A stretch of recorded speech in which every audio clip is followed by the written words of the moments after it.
Ya, assalamualaikum warahmatullahi wabarakatuh. Bismillahirrahmanirrahim. Alhamdulillahi rabbil alamin. Allahumma salli ala nabiyyina Muhammad wa ala nabiyyina Muhammad amma ba'd. Tayyib ayyuhal ahibba'i fillah. Kaifa halukum jami'an? Atamanna lakum dawamas sihhati wal afiyah wa as'adallah sabahakum bikulli khairin. Naam. Baik. Apa kabar adik-adik semua? Mudah-mudahan semuanya selalu dalam keadaan sehat walafiat, dan mudah-mudahan semuanya diberikan ilmu yang bermanfaat fid dini wad dunya wal akhirah. Insyaallah pagi hari ini saya tidak akan memberikan materi yang baru. Kita akan murojaah mengulang materi yang kemarin yang kita bahas, yaitu al-akhbar, tentang al-akhbar. Jika ada yang kurang jelas bisa ditanyakan kapan saja. Insyaallah. Baik. Ini pokok pembahasannya sama, ta'riful khabar, anwa'ul khabar, anwa'u fi'lin nabi sallallahu alaihi wasallam. Definisi al-akhbar, macam-macam khabar dan macam-macam perbuatan Nabi Muhammad sallallahu alaihi wasallam. Baik. Amma ta'riful khabar, definisi khabar, apa itu definisi khabar? Al-akhbar jam'ul khabar, ya. Kata al-akhbar itu jamak, bentuk jamak dari kata khobar. Khobar ini mufrad. Adapun al-akhbar itu macam-macam khobar. Nah, jamak. Al-khabaru lughatan an-naba. Khobar secara bahasa artinya an-naba, berita. Wal muradu yang dikehendaki bihi dengan berita, dengan an-naba huna dalam bab ini adalah ma, semua perkara. Ma itu lafaz umum, ya. Udhifa yang disandarkan ilan nabi, kepada Nabi sallallahu alaihi wasallam, min qaulin dari perkataan beliau, au fi'lin atau perbuatan beliau, au takririn atau penetapan beliau, au wasfin atau sifat-sifat beliau, baik sifat khalqiyah, sifat kepribadian beliau, bentuk tubuh beliau, bentuk rambut beliau dan seterusnya, atau sifat yang khuluqiyah, sifat akhlak beliau. Nah, jadi khobar itu aslinya umum, artinya semua berita itu khobar. Dari televisi, dari mana-mana namanya khobar. Namun yang dimaksud di sini adalah khobar yang khusus, yang disandarkan kepada Nabi Muhammad sallallahu alaihi wasallam, yaitu yang berupa perkataan beliau, perbuatan beliau, takrir beliau atau sifat beliau. Di sini khobar itu sinonim dengan al-hadis atau as-sunnah, ya, yang dikehendaki di sini. Nah, walaupun secara bahasa itu lebih umum daripada hadis dan sunnah. Namanya berita kan dari mana saja, tapi yang dikehendaki di sini adalah semua berita yang datang dari Nabi sallallahu alaihi wasallam. Perkataan beliau, perbuatan beliau atau takrir. Apa takrir itu? Takrir adalah sesuatu yang dikerjakan di dekat beliau atau di depan beliau atau di di zaman beliau, dan beliau tahu, namun beliau tidak melarangnya, ya. Artinya apa? Kalau ada sesuatu hal dikerjakan di depan beliau dan beliau tidak melarangnya, berarti beliau memperbolehkannya, karena Nabi tidak mungkin mendiamkan hal yang mungkar, hal yang tidak baik. Kalau beliau mendiamkan, berarti beliau memperbolehkannya. Namanya takrir. Nah, ya, sahabat mengerjakan di dekat Nabi, di depan Nabi, Nabi mendiamkan, tidak melarang. Namanya takrir atau sifat. Baik. Waqad sabaqa, dan sungguh telah lewat al-kalamu, pembahasan, ala ahkamin katsirah, tentang hukum-hukum yang sangat banyak, minal qaul, dari ucapan Nabi. Ya, di sini musannaf tidak menyebutkan lagi tentang ucapan Nabi. Mengapa? Karena sudah banyak dibahas di bab sebelumnya tentang hadis Nabi yang berupa ucapan. Baik. Contohnya dari istri beliau Aisyah radhiyallahu anha, ya, radhiyallahu anha mengatakan, baginda Nabi bersabda, la uhillu al-masjida li haidin wala li junubin. Saya tidak menghalalkan masjid, tidak memperbolehkan masjid untuk dimasuki orang yang junub dan orang yang sedang haid. Nah, ini kan qaul, ya, sabda Nabi berupa ucapan. Ya, di hadis yang berupa ucapan. Ini banyak di bab sebelumnya. Baik. Ammal fi'lu, adapun perbuatan Nabi, fa inna fi'lahu, maka sesungguhnya perbuatan Nabi sallallahu alaihi wasallam itu anwa, dibagi beberapa macam ya, ada banyak macamnya. Anwa jam'u nau ya, jamaknya nau. Kalau nau itu satu macam, kalau anwa beberapa macam ya. Amal fi'lu, adapun perbuatan Nabi, fa inna fi'lahu, maka sesungguhnya perbuatan Nabi itu anwa'un, ada beberapa macam. Al awwal, yang pertama, ma perkara, fa'alahu yang Nabi mengerjakannya bimuqtadul jibillah, karena tuntutan sifat basyariah, artinya tabiat beliau sebagai manusia. Jibillah itu tabiat beliau sebagai manusia. Nah, kepribadian beliau sebagai manusia. Seperti apa? Kal akli, seperti beliau makan, wasyurbi dan minum, wan naumi dan tidur, istirahat. Maka fala hukma lahu fi dzatihi, tidak ada hukum terhadap perbuatan Nabi yang ini tadi, yang bimuqtadul jibillah tadi, yang karena memang sifat basyariah, karena tuntutan kepribadian beliau sebagai manusia. Ini nggak ada hukumnya secara zat, dalam zatnya perbuatan Nabi itu nggak ada hukumnya. Berarti kalau makan wajib, enggak, ini nggak ada hukumnya, karena memang sebagai manusia juga beliau makan, beliau minum, beliau juga istirahat. Walakin qad yakunu ma'muran bihi, akan tetapi terkadang perbuatan Nabi yang tadi, karena bimuqtadul jibillah ya, tuntutan beliau sebagai manusia itu terkadang menjadi diperintahkan, au manhiyan anhu, atau dilarang, li sababin, karena sebab tertentu ya. Artinya aslinya perbuatan Nabi makan, minum itu nggak ada hukumnya, tapi terkadang perbuatan Nabi yang seperti ini, yang tadi karena ekspresi sebagai beliau sebagai manusia, itu menjadi hal yang diperintahkan atau dilarang karena sebab tertentu. Waqad yakunu lahu sifatun matlubah, dan terkadang Nabi itu dalam hal-hal yang seperti ini, yang sifatnya itu manusiawi, itu ada sifat-sifat yang dituntut untuk diikuti. Matlubah itu artinya apa? Yang dituntut untuk diikuti, seperti kal akli bil yamin, makan dengan tangan kanan, itu kan Nabi memerintahkan ini karena sebab tertentu. Au manhiyin anha, atau menjadi dilarang, contohnya makan dengan tangan kiri, kal akli bis syamal. Nah, jadi aslinya makan itu nggak ada hukumnya, karena itu Nabi mengerjakannya. Kenapa? Karena itu adalah sebuah tuntutan beliau sebagai manusia, jibillah, seperti artinya ekspresi basyariah, sebagai manusia ya makan ya minum. Tapi kadang-kadang menjadi hal yang diperintahkan atau dilarang karena sebab tertentu. Ini baik maka diperintahkan, makan yang baik, jangan makan yang tidak baik, itu kan diperintahkan karena sebab tertentu.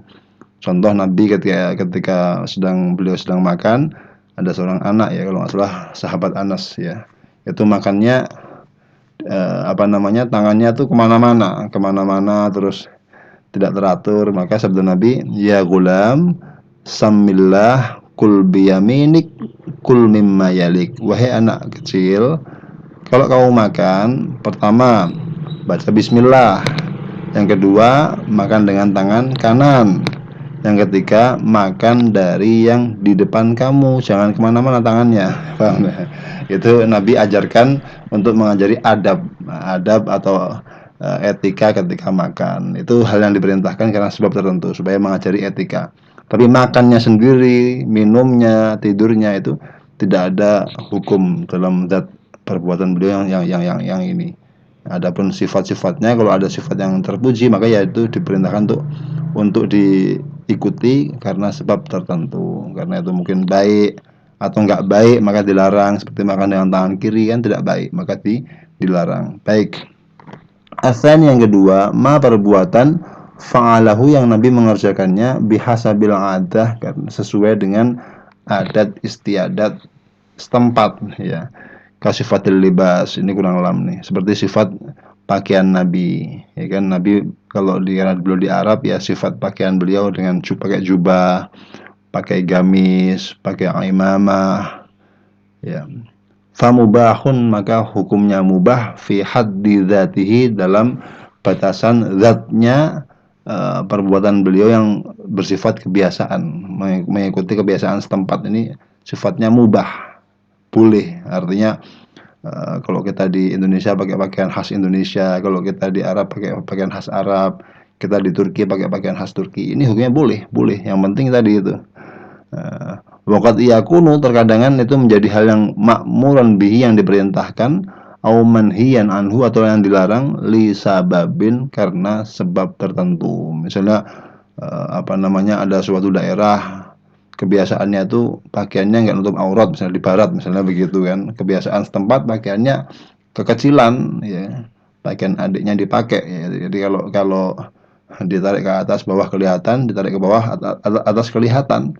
Nah, ini dilarang kenapa? Karena ada sebab tertentu, tidak menutup aurat atau diperintahkan makmuran bihi, misalnya karena itu pakaiannya bagus sunnah seperti dianjurkan, kayak seperti pakaian putih kan Nabi kan menganjurkan ketika hari Jumat ya kan disuruh pakai baju yang warna putih, atau mungkin Nabi melarang untuk laki-laki pakaian berwarna kuning karena itu untuk wanita. Itu artinya terkadang hal-hal yang bersifat ada kebiasaan ini, kebiasaan setempat ini diperintahkan atau dilarang karena sebab tertentu, bukan karena hal yang lain, karena ada sebab tertentu. Adapun masalah pakaiannya, aslinya pakaiannya sendiri itu hukumnya mubah, tidak ada diperintahkan untuk dilaksanakan, diikuti atau dilarang, tidak ada.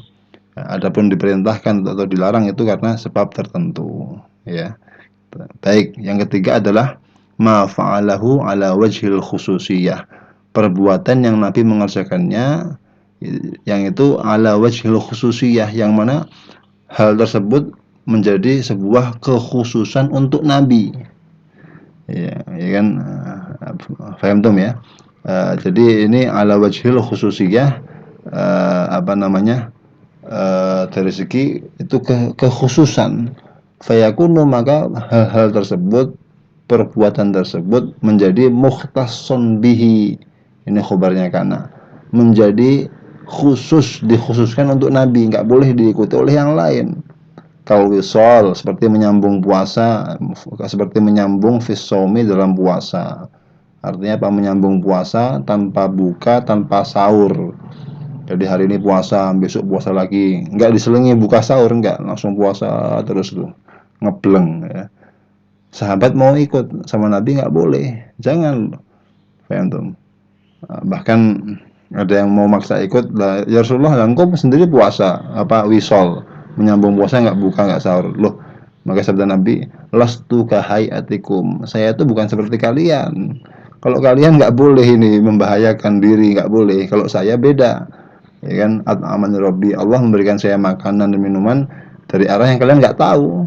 Artinya Nabi itu walaupun nggak makan berhari-hari pun beliau kuat. Kalau yang lain nggak kuat, ini khusus ya, jangan diikuti. Artinya ini memang hal-hal yang itu hanya boleh untuk baginda Nabi Shallallahu Alaihi Wasallam. Wan nikahu bil hibah, contoh nikah dengan hibah ini lain lagi. Ini juga nggak boleh. Kalau kita nikah ya harus ada walinya, ada saksinya, ada maharnya. Ini zaman Nabi ada nikah bil hibah. Jadi ada seorang wanita, dia menghibahkan dirinya untuk Nabi. Nah, ini khusus untuk Nabi dan tidak boleh diikuti oleh umatnya karena ini khususiyah, hanya khusus boleh dikerjakan oleh yang mulia baginda Nabi Muhammad sallallahu alaihi wasallam. Makanya wala yuhkamu bil khususiyah illa bidalilin li'annal asla at-ta'assi bihi. Tidak boleh diambil hukum dari khususiyah ini, nggak boleh. Berarti kalau ini berarti kita boleh, nggak boleh. Ini nggak boleh, ini nggak diambil hukum dengan khususiyah, kecuali dengan dalil hal itu boleh juga dikerjakan oleh selain Nabi. Kalau ada Nabi mengatakan, oh boleh kerjakanlah seperti yang saya kerjakan, berarti itu ada dalil yang mengatakan bahwasanya hal itu boleh juga dikerjakan oleh umatnya, baru boleh dikerjakan. Kalau nggak boleh, kalau nggak ada dalil seperti itu, maka ini nggak boleh diikuti. La yuhkam bil khususiyah, tidak bisa diambil hukum dengan khususiyah karena itu memang khusus untuk Nabi. Li'annal asla, karena aslinya dalam perbuatan Nabi yang bersifat khususiyah ini at-ta'assi bihi, artinya at-ta'assi itu apa? Kita tidak boleh untuk apa? Tidak ada yang boleh untuk mengikutinya. Nanti hanya khusus untuk Nabi. Baik.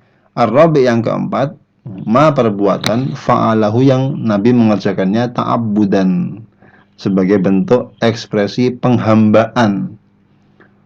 kepada Allah. Fawajibun alaihi, maka itu wajib ke atas Nabi, hatta yahsula al-balaghu, sehingga telah sampai penyampaian kepada umatnya. Kenapa? Liwujubit tablighi alaihi, karena wajibnya menyampaikan alaihi ke atas Nabi. Artinya kalau Nabi mengerjakan suatu perkara, Nabi misalnya mengerjakan apa ya, misalnya sholat malam, terus itu misalnya sholat malam, ya sholat malam atau apa gitu, selagi itu Nabi tidak perintahkan kepada sahabatnya, maka itu ya sifatnya berarti itu hanya wajib untuk Nabi saja. Nabi, Allah memerintahkan untuk Nabi, dan Nabi tidak memerintahkan kepada umatnya.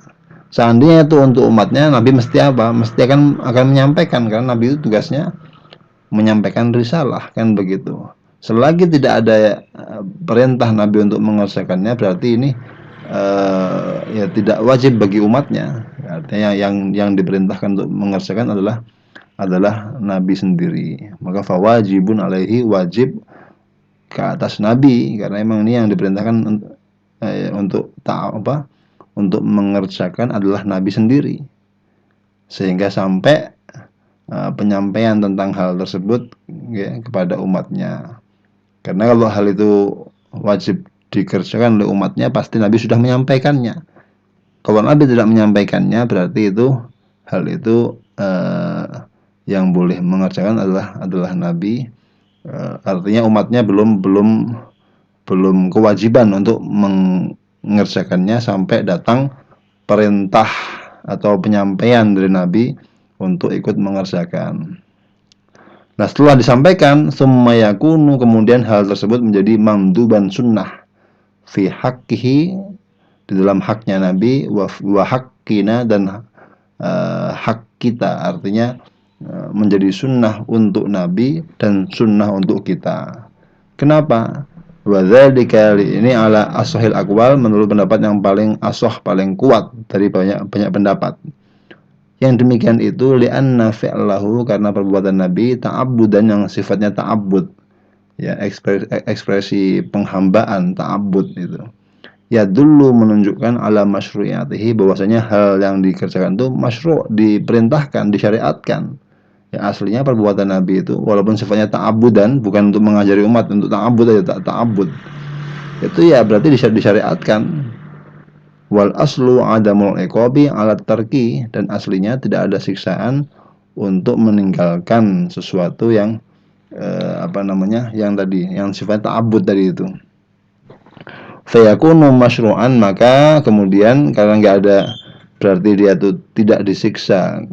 Jadi dia disyariatkan untuk dikerjakan, tapi nggak disiksa kalau ditinggalkan. Berarti ini apa nih?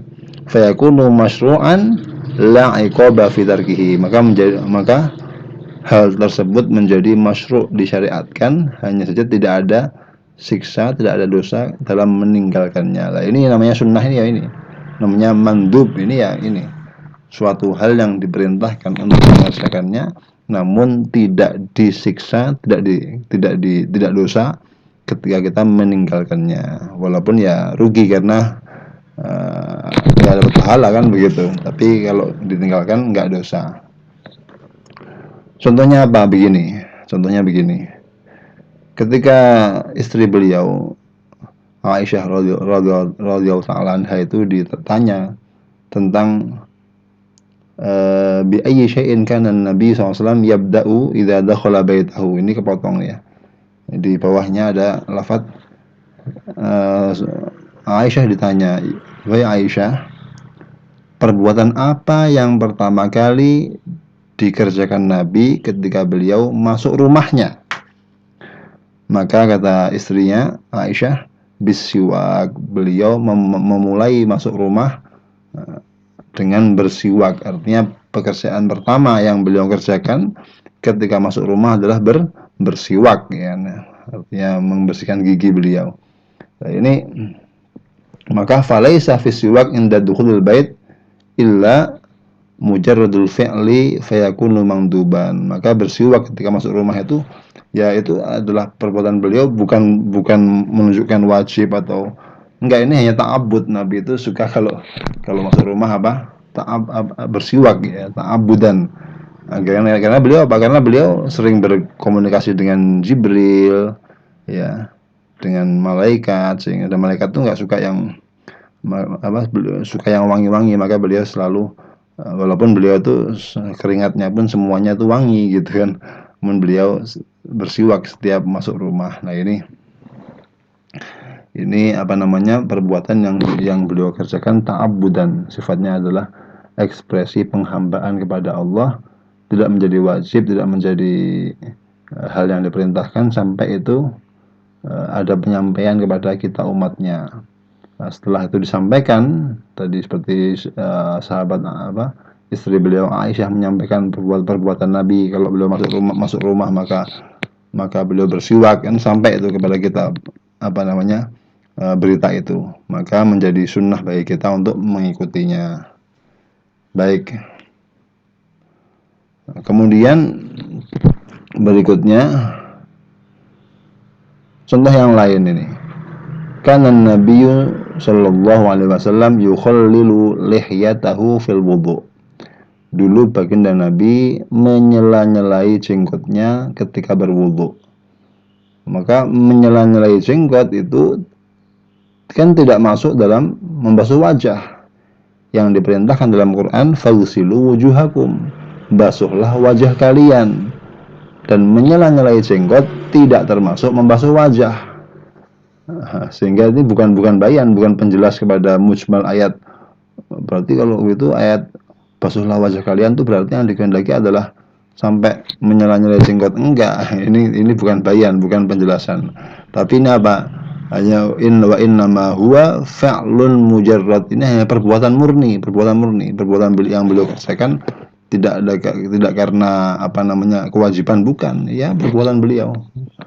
Fayakunu mangduban, karena itu perbuatan Nabi sendiri yang tidak ada kaitan dengan ayat apa namanya membasuh muka, maka menjadi mandub, disunahkan. Artinya ketika orang berwudu, ketika membasuh muka itu di samping membasuh hal yang wajib, ya dari mulai ujung kepala sampai dagu itu juga disunahkan untuk menyela-nyelai jenggot. Ini sunnah hukumnya, sunnah. Nah, karena tadi Nabi mengerjakannya walaupun itu sifatnya ta'abbud, tapi kan Nabi sudah berita itu sudah sampai kepada kita, dan bahwa Nabi itu kalau wudhu menyela-nyelai jenggot.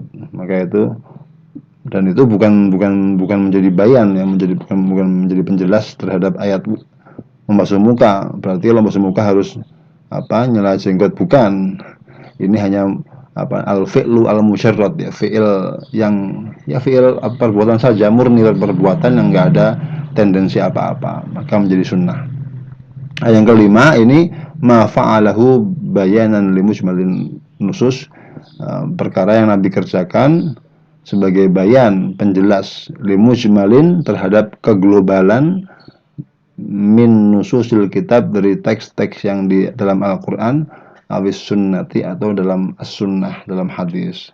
Ada teks yang sifatnya global, perlu penjelas, maka Nabi berbuat mengerjakan suatu ibadah atau hal tertentu sebagai penjelas terhadap keglobalan yang ada pada teks Al-Quran atau As-Sunnah. Maka hukumnya wajib, ya, wajib alaihi, wajib untuk Nabi ini, sehingga penjelas tadi itu sampai kepada kita. Karena Nabi disuruh untuk menyampaikan. Kalau Nabi mengerjakannya di rumah sendirian, ya itu kita belum wajib mengikuti. Ketika sudah ada yang menyampaikan kepada kita melalui istrinya atau Nabi sendiri, maka ya menjadi hal yang wajib diikuti oleh kita, kan begitu. Dan hukumnya tergantung perbuatannya. Kalau perbuatan itu wajib, yang menjadi wajib. Kalau itu sunnah, yang menjadi sunnah. Baik, contohnya begini, af'alus sholah, ya. Nah, kan ada ayat aqimus sholah, tegakkan sholat. Nah, bagaimana prakteknya sholat itu? Kan nggak ada ayat kamu kalau sholat takbir dulu, kemudian habis itu baca Fatihah, kemudian habis itu ruku, kan nggak ada begitu. Habis itu i'tidal, nggak ada. Nah, ini maka contohnya yang wajib apa?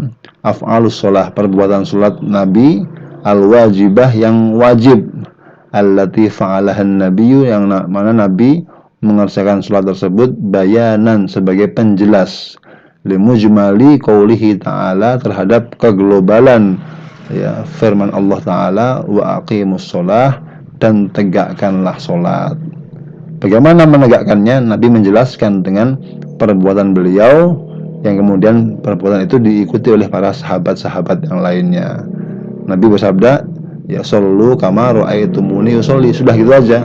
Salatlah kalian sebagaimana kalian melihat saya salat. Nabi mencontohkan salat dengan contoh dan sahabat mengikutinya. Ini perbuatan Nabi yang menjadi penjelas terhadap keglobalan ayat wa aqimus sholah dan tegakkanlah sholat. Contoh yang sunnah begini. Nabi SAW beliau sholat 2 rakaat di belakang makom Ibrahim, ya di dekat Ka'bah itu ada namanya makom Ibrahim, bekas pijakan kaki Nabiullah Ibrahim alaihissalam. Setelah beliau selesai tawaf, ba'da an faragha, setelah beliau selesai minat tawaf dari tawaf, beliau habis tawaf langsung sholat 2 rakaat di belakang makom Ibrahim. Ini perbuatan Nabi sebagai penjelas terhadap firman Allah Ta'ala wattakhidhu mim maqami Ibrahim musalla, dan jadikanlah ya makom tempat pijakan Nabiullah Ibrahim itu menjadi musolla, tempat sholat ya ketika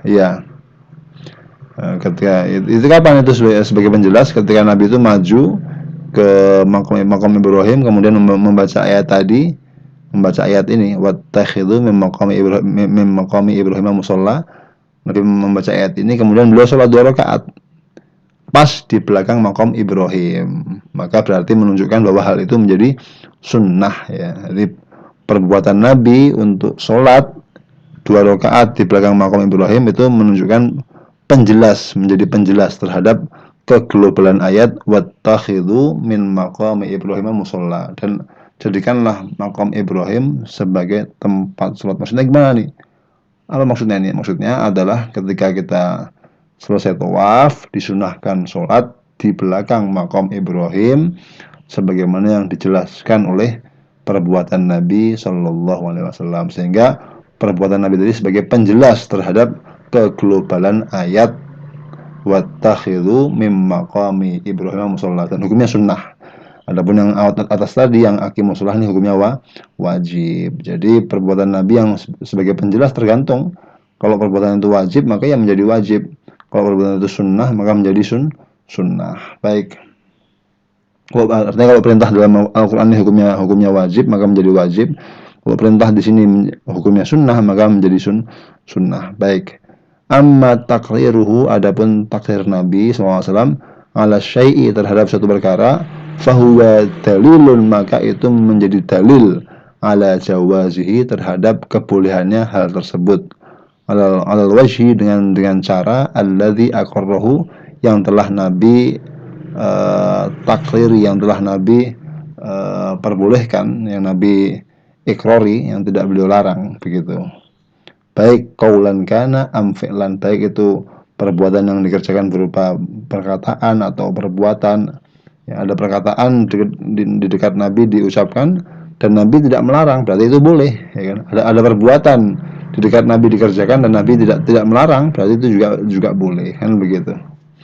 Seperti sahabat memuji-muji Nabi dengan syair-syairnya, Nabi diam di dekat sahabat tadi yang memuji Nabi dengan syairnya, berarti boleh, kan begitu.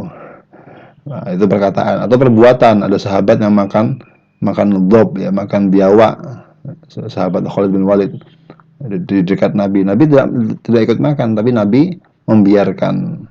Nah, kalau begitu berarti beliau memperbolehkan, karena Nabi tidak mungkin memperbolehkan hal yang dilarang atau mendiamkan hal yang dilarang oleh Allah Subhanahu wa Ta'ala.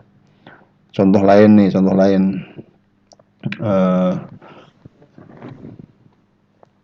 ada seorang sahabat yang dia itu setiap sholat itu membaca surat Qul huwallahu ahad. Jadi setiap sholat itu membaca Al-Fatihah, kemudian baca surat, dan di akhir surat mesti ditutup dengan membaca Qul huwallahu ahad. Maka sahabat yang lain komplain, loh ini Nabi nggak mengajari kok, membuat hal baru nih, hal sendiri ini. Maka dilaporkan kepada Nabi. Nabi tanya kepada sahabat yang melapor itu, saluhu li ayyi syai'in kana yasna'u dzalika. Ini di atas ini kepotong. Tanyalah kepada dia, mengapa kok dia berbuat seperti itu? Setiap sholat mesti baca qul huwallahu ahad, al-ikhlas. Maka sahabat yang lain bertanya kepada laki-laki tadi, sahabat tadi itu. Faqal, maka dia menjawab, kenapa saya kok mengakhiri surat-surat saya dengan al-ikhlas? Li'annaha sifatur rahmani wa ana uhibbu an aqra'aha. Karena surat al-ikhlas itu adalah sifat yang menjelaskan karena surat al-ikhlas adalah surat yang menjelaskan tentang sifat-sifatnya ar-Rahman, sifatnya Allah yang Maha Rahman, pemurah. Maka saya itu suka untuk membacanya. Saya suka aja gitu. Kenapa? Karena itu sifat Allah. Qul huwallahu ahad, Allah Maha Esa, Allahus samad, Allah tempat bergantung. Lam yalid wa lam yulad, Allah tidak beranak, enggak pula diperanakkan. Wa lam yakul lahu kufuwan ahad, dan tidak ada makhluk yang menyamai Allah. Ini beliau suka baca ini nih. Maka sabda Nabi, akhbiruhu annallaha yuhibbuhu. Kasih tahu dia bahwasanya Allah juga mencintai dia karena dia mencintai sifat Allah tadi itu. Jadi ini takrir, Nabi nggak mengajari, namun ada suatu hal yang dikerjakan di dekat beliau dan Nabi mendukungnya. Ini berarti beliau memperbolehkan bahkan mendukung hal tersebut. Contoh lagi nih, iqraruhu al-habasyata yal'abuna fil masjid. Beliau ikrar terhadap orang-orang Habasyah yang bermain-main di dalam masjid. Bermain-main artinya ini mereka bermain-main itu apa namanya, kayak tongkat itu, latihan untuk perang. Main-main tongkat untuk kayak seperti tarian-tarian perang gitu. Ini ketika Id ya. Supaya apa Nabi memperbolehkan li ajli madza at-ta'lif 'alal Islam, supaya ada at-ta'lif min al-fayu alifu. Ada apa namanya? Kelembutan, ya kan, apa namanya, ada ya kemurahan, kelembutan, kemudahan dalam Islam. Jadi Islam itu nggak keras, nggak boleh mainan, nggak. Dalam hal-hal tertentu seperti acara hari raya, acara apa itu boleh kita bermain. Nabi ketika ada orang Habasyah itu bermain di masjid, ya kan, dan permainannya juga nggak bukan hal yang maksiat, permainan yang sifatnya itu tarian perang untuk melatih supaya semangat berjuang gitu kan, boleh walaupun di masjid itu, Nabi nggak melarang. Nah, ini namanya ikrar, Nabi memperbolehkan. Ya, adapun perkara yang terjadi di zaman Nabi dan beliau nggak tahu, maka itu tidak dinisbatkan kepada beliau, tapi itu adalah hujjah terhadap ikrarnya Allah tentang hal tersebut. Contoh ini, sahabat itu mengambil dalil tentang kebolehan azal. Kenapa? Karena Allah yang ikrar, bukan Nabi, tapi Allah yang ikrar. Loh kok bisa? Iya, karena Nabi tidak tahu, tapi Allah tidak menurunkan ayat. Nanti ada sahabat berbuat begitu, Nabi tidak tahu, namun nggak ada ayat yang turun. Berarti ini Allah memperbolehkan ini. Ya, kata Jabir radhiyallahu an, kunna na'zilu wal Qur'an yanzilu. Dulu kami para sahabat tuh na'zil. Apa na'zil tuh? Azal. Jadi KB yang alami ya. KB alami itu artinya azal itu ketika hubungan suami istri, itu suami itu belum, ketika hendak mengeluarkan mani itu beliau cabut itu. Mohon maaf ini apa? Itu mani dikeluarkan di luar, jadi dicabut sehingga nggak masuk di dalam rahimnya wanita istrinya, supaya mencegah kehamilan, ya kan begitu. Jadi sebelum itu keluar di rahim istrinya, maka itu dikeluarkan di luar rahim istrinya lah begitu. Ini hukumnya sahabat berbuat begitu supaya untuk menjarangkan anak, supaya nggak cepat hamil lagi begitu. Sahabat berbuat seperti itu, padahal waktu itu wal Quran yang Quran sedang turun, lalu ada kejadian Allah turunkan ayat, untuk menjelaskan bahwa ini boleh atau nggak boleh. Nah, ketika sahabat berbuat seperti itu nggak ada ayat yang menegur, gitu, nggak ada ayat yang menegur, berarti hal itu diperbolehkan. Ini kan KB zaman dulu yang alami. Ini namanya ikrar dari Allah Subhanahu wa taala. Karena apa? Karena Nabi tidak mengetahui hal tersebut. Jadi artinya ini kalau itu hal yang dilarang, pasti Allah sudah menurunkan ayat atau memberitahu Nabi untuk melarang hal itu. Nah, ketika nggak ada ayat yang turun, nggak ada larangan dari Nabi, berarti ini azal itu diperbolehkan. Baik, mungkin itu dari saya. Adapun ini ada pembagian khobar ya, ini insya Allah besok saya terangkan lagi nih. Jadi khobar nanti dari segi kepada siapa disandarkan itu hadis itu nanti dibagi tiga, ada yang marfu, ada yang mauquf, ada yang maqtu. Kalau marfu itu disandarkan kepada Nabi, kalau yang mauquf itu kepada sahabat, kalau yang maqtu itu kepada tabi'in. Ya, baik, nanti akan dibahas di minggu yang akan datang insya Allah. Mungkin itu dari saya. Bila ada yang kurang jelas, mohon maaf dan silahkan ditanyakan. Saya senang kalau ada yang bertanya. Ya, syukran ala husni ihtimamikum wa wa jazakumullah khairan. Assalamualaikum warahmatullahi wabarakatuh.